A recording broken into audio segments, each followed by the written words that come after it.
Inophe was the sort of place for which the globe moved backward.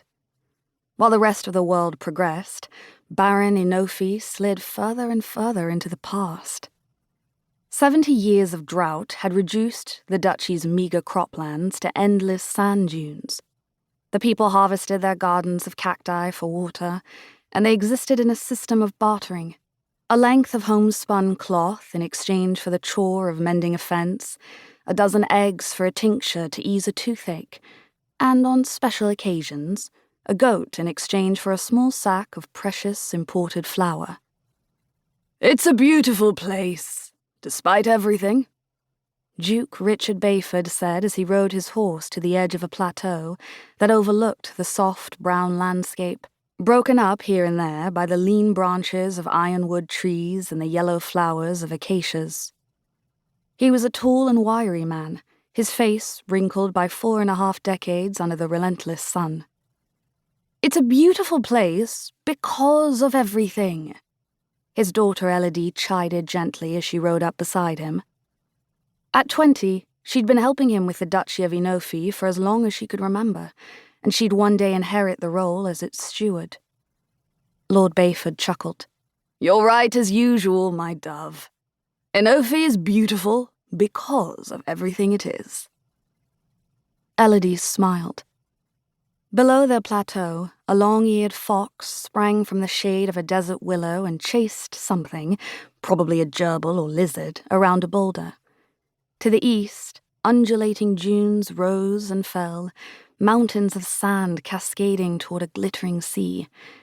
Even the dry heat on Elodie's skin felt like the welcome embrace of an old friend. There was a rustle in the scrub behind them. "Pardon me, Lord Bayford." A man emerged carrying a staff.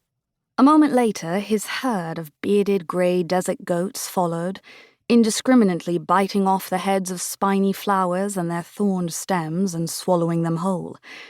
If only the people of Inophe had such gums and stomachs of iron, they'd be able to survive much better in this harsh clime. "Good day, Lady Elodie." The shepherd swept off his tattered hat and dipped his head as the Duke and Elodie dismounted. "How may we be of service, Emmanuel?" Lord Bayford asked.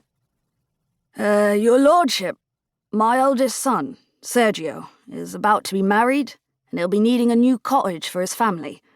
I was hoping that, you might be able to..." Before the pause could grow awkward, Lord Bayford jumped in. "You need building materials." Emmanuel fiddled with his staff, but then nodded.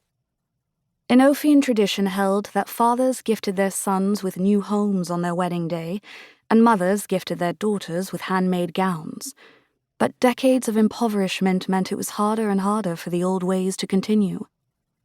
"It would be an honor to provide the materials for Sergio's cottage," Lord Bayford said. "Do you need assistance with its construction? Elodie is particularly good with rigging solar stills." "True," she said. "I'm also good at digging latrines, which Sergio and his wife can use after they've drunk the water they collected in the solar stills." Emmanuel's eyes widened as he stared at her. Elodie cursed herself under her breath. She had, unfortunately, a gift for saying the wrong thing at the wrong time. When faced with social interaction, especially the expectation that she say something, Elodie seized up. Her shoulders tightened and her throat went dry, and her once coherent ideas tumbled on top of one another like books from an upended shelf.